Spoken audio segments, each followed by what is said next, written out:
Hi, today we're going to talk about breaking down a complex text. Here are your directions. Bradford writes in a very complex style. Breaking down sentences will help readers understand the concepts and the ideas he is trying to express. We need to identify first who is acting and in what way. We're going to use the graphic organizer below to break down the sentences and paraphrase the meaning. So the first thing I want to do is read the text all the way through. Just this little snippet of it, I'm going to read it all the way through. After they had enjoyed fair winds and weather for a season, they were encountered many times with cross winds and met with many fierce storms, with which the ship was shrewdly shaken, and her upper works made very leaky. And one of the main beams in the midships was bowed and cracked, which put them in some fear that the ship could not be able to perform the voyage. So the first question I have to ask now is who or what, and I see that they is the word that is most frequently used. Here and here. They must be referring to the passengers on this ship, and I know from my pre-reading that the passengers are the pilgrims. So number one, I'm going to type in pilgrims. The action. Now, what did the pilgrims do? What happened to them as they were journeying across the Atlantic Ocean? Well, I see they were encountered here,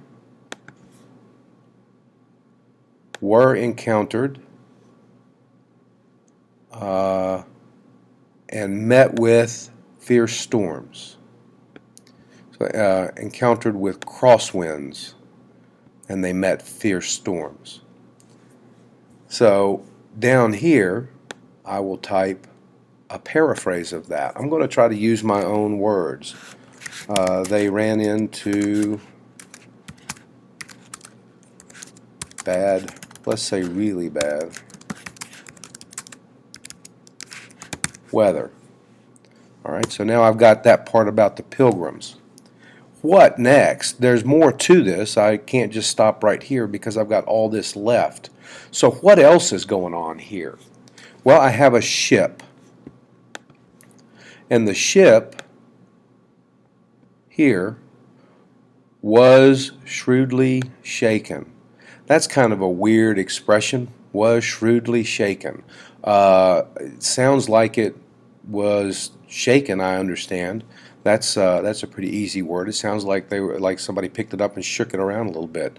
That would have been pretty rough going to have it like that. So here I will indicate that number two is the ship.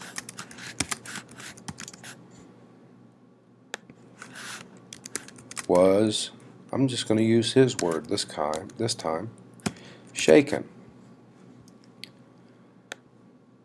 As I continue on, her upper works, her must be the ship, were made very leaky, and one of the main beams in the midships was cracked. Here's another noun, one of the main beams. That sounds like a pretty important part of the ship, so I'm going to highlight that. One of the main beams in the midships, that would be right in the middle of the ship, was bowed, here's my verb, was bowed and cracked, So now I'm going to come back down here. 3, main beam.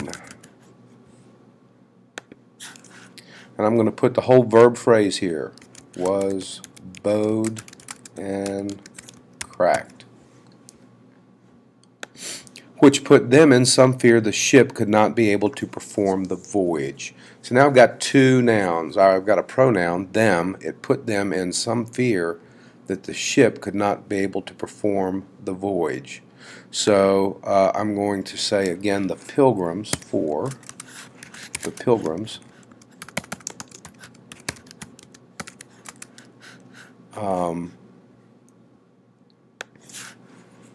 Feared the ship could, let's do it this way, would sink. They arrived. So now I need to paraphrase all this. I've got all my who's and what's here, and I've got all my actions here.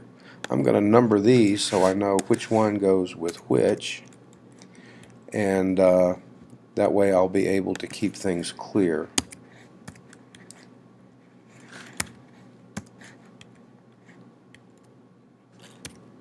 Whoops. And now I'll begin my paraphrase. So the Pilgrims ran into bad weather and their ship was damaged. Was damaged so much, so I don't need a comma there, was damaged so much they were afraid it could not make the journey to the New World. I'm assuming that they're going to the New World right here. I've inferred that from what I've read so far and from what my pre-reading has told me. So that's how I would do it for that one.